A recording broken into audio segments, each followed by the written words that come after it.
जय जिजाऊ, जय शिवराय, जय शंभूराज. मित्रांनो, माझं नाव आहे स्वप्नील आणि तुम्ही पाहतात फिल्मी वॉरियर.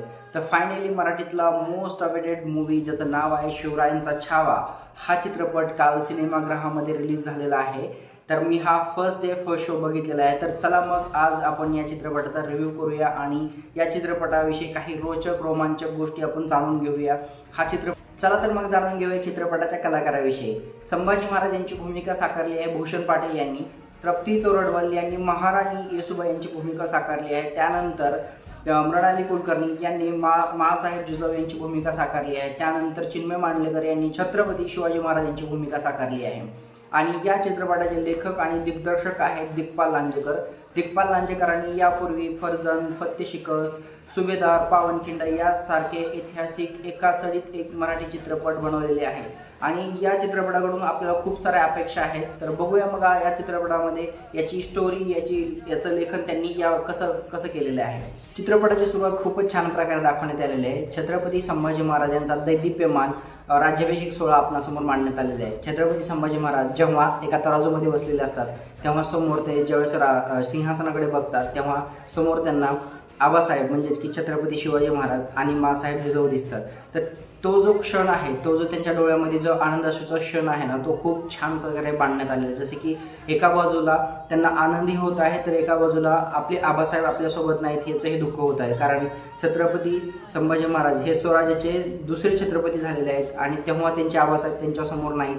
हा जो क्षण आहे ना, खूप भावनिक क्षण दिग्पाल लांजेकरांनी चित्रपटामध्ये मांडण्यात आलेला आहे. आणि त्यावेळेस तुम्ही जेव्हा हा क्षण बघाल तेव्हा तुमचे डोळे आपसूक भावनिक होतील, हे एवढं मात्र नक्की.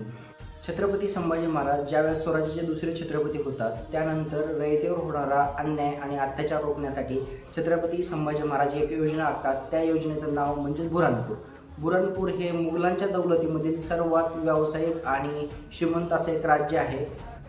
छत्रपती संभाजी महाराज यांनी बुऱ्हाणपूरवर केलेली यशस्वी मोहीम कशी आखण्यात आली, त्यांचं राजकारण, त्यांची युद्धनीती, त्यांचं शौर्य हे या चित्रपटामधून दिग्दर्शकाने आपल्यासमोर मांडण्याचा प्रयत्न केलेला आहे. कलाकारांच्या अभिनयाविषयी बोलायचं झालं तर छत्रपती संभाजी महाराजांची भूमिका भूषण पाटील यांनी खूपच चांगल्या प्रकारे सादर केलेली आहे. त्यांची वेशभूषा, त्यांची डायलॉग डिलिव्हरी खूपच छान प्रकारे आहे.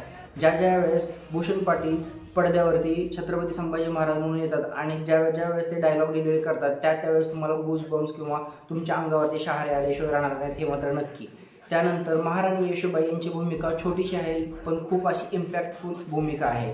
त्यानंतर राहुल देव यांनी काकर खान याची जी भूमिका केलेली आहे ती पण खूप अशी चांगली आणि खूप क्रूर असा जो सरदार आहे त्याची भूमिका याच्यामध्ये दाखवण्यात आलेली आहे. ती पण खूप अशी चांगल्या प्रकारे भूमिका याच्यामध्ये त्यांची दाखवण्यात आलेली आहे. बॅकग्राऊंड म्युझिक ज्यावेळेस छत्रपती संभाजी महाराज त्यांचे डायलॉग्स आहेत त्यावेळेस जे बॅकग्राऊंड म्युझिक जे आहेत त्या चित्रपटाला, ते बॅकग्राऊंड म्युझिक पण खूप छान असं आहे. त्यावेळेचा जो काळ आहे तो त्यावेळेचा काळ खूप छान प्रकारे याच्यामध्ये दाखवण्यात आलेला आहे. प्रत्येकाची वेशभूषा याच्याकडे लक्ष देण्यात आलेलं आहे.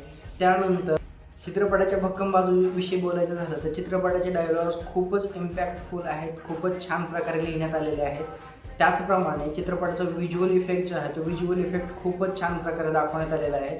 एक जो सीन आहे ज्यावेळेस छत्रपती संभाजी महाराज वाघासोबत लढतात, तो जो सीन आहे ना, खूपच छान प्रकारे दाखवण्यात आलेला आहे. म्हणजे असं वाटतच नाही की ते व्हिज्युअल इफेक्टने आपल्यासमोर वाघ तयार करून दाखवण्यात आलेला आहे. त्याचप्रमाणे याच्या कमजोर कडीची विषय जर बोलायचं झालं तर याची कमजोर बाजू जी आहे ते याचं लेखन आहे. कारण फक्त एक मोहीम दाखवण्याचा प्रयत्न करण्यामध्ये छत्रपती संभाजी महाराज यांच्या आयुष्यावर फोकस करण्याचा राहून गेलेला आहे. फक्त एकच मोहीम आपल्याला या चित्रपटामध्ये बघायला मिळणार आहे.